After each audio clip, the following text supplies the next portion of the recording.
Hello friends, welcome to Pushpita's হেসেল। আজ আমি আপনাদের সামনে হাজির হয়েছি আরও একটি নতুন রেসিপির সঙ্গে। আজ আমি আপনাদের সঙ্গে শেয়ার করব চিকেনের একটি রেসিপি, হারিয়ালি চিকেনের রেসিপি। এটা আপনারা যে কোনো সময় খুব সহজেই বাড়িতে বানিয়ে ফেলতে পারেন, বানানোও খুবই সহজ। এর জন্য প্রথমেই আমার লাগছে চিকেন। এখানে আমি 500 গ্রাম চিকেন নিয়ে ভালোভাবে ধুয়ে নিয়েছি। এবার এর মধ্যে আমি দিয়ে দিচ্ছি 2 চামচ গোলমরিচের গুঁড়ো, পরিমাণ মতো নুন, 1 চামচ লেবুর রস, 200 গ্রাম টক দই দিয়ে আমি এটাকে হাতের সাহায্যে খুব ভালোভাবে মেখে নেব। মেখে নিয়ে এটাকে আমি 1 ঘন্টা ম্যারিনেশনের জন্য রেখে দেব। এরপর এখানে আমি নিয়েছি 6টি কাঁচা লঙ্কা, 15টি রসুনের কোয়া ও 1 ইঞ্চি আদা। এগুলোকে একসাথে পেস্ট করে নেব। এর মধ্যে দিয়ে দেব কাজু বাদাম, ধনে পাতা ও পুদিনা পাতা দিয়ে আমি একসাথে এটাকে পেস্ট করে নেব, যাতে ভালোভাবে পেস্ট হয়। তার জন্য আমি একটু জল দিয়ে নিয়েছি। দেখুন, এটা আমার ভালোভাবে পেস্ট হয়ে গেছে। এবার একটি কড়াই বসিয়ে তার মধ্যে আমি সাদা তেল ও 1 চামচ বাটার দিয়ে ভালোভাবে এটাকে গরম করে নিলাম। এবার ফোড়নে দেব গোটা এলাচ, গোলমরিচের গুঁড়ো, দারচিনি ও লবঙ্গ দিয়ে আমি এটাকে 25 থেকে 30 সেকেন্ড ভালোভাবে নেড়ে চেড়ে নেব।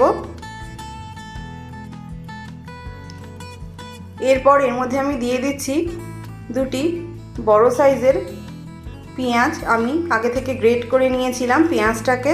নিয়ে এটাকে আমি খুব ভালোভাবে ভেজে নেব। পেঁয়াজটা আমার ভালোভাবে ভাজা হয়ে গেছে। এবার এর মধ্যে আমি চিকেনের পিসগুলোকে দিয়ে দেবো একে একে।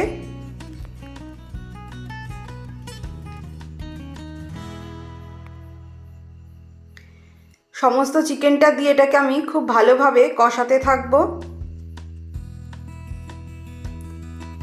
ভালোভাবে কষানোর পর দেখবেন এটা দিয়ে খানিকটা জল ছেড়ে গেছে। দেখুন, এর গা থেকে সব জল ছেড়ে দিয়েছে। এই জলেই চিকেনটা সেদ্ধ হয়ে যাবে। এবার এর মধ্যে আমি করে রাখা পেস্টটা দিয়ে দিলাম, আর দিয়ে দেবো জিরের গুঁড়ো, ধনে গুঁড়ো ও গরম মশলা গুঁড়ো,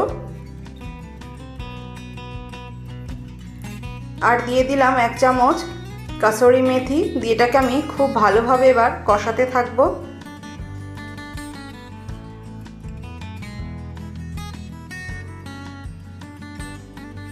কিছুক্ষণ কষানোর পর এর মধ্যে আমি দিয়ে দেব পরিমাণ মতো নুন ও 1/2 চামচ চিনি দিয়ে আবারও আমি এটাকে কিছুক্ষণ নাড়াচাড়া করে নিচ্ছি। নিয়ে এটাকে আমি 10 মিনিট ঢাকা দিয়ে রান্না করে নেব। 10 মিনিট পর ঢাকাটা সরিয়ে দিলাম। দেখুন, এর থেকে অনেকটাই জল ছেড়ে দিয়েছে। এই জলেই চিকেনটা পুরোপুরি সেদ্ধ হয়ে যাবে। দিয়ে আবারও এটাকে আমি নাড়াচাড়া করে রান্না করে নিচ্ছি।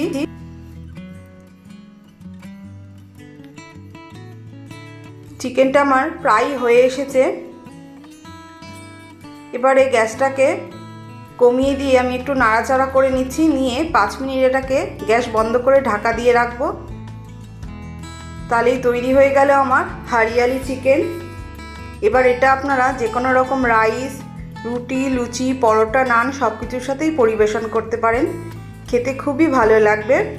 রেসিপিটি যদি ভালো লেগে থাকে লাইক ও শেয়ার করতে ভুলবেন না।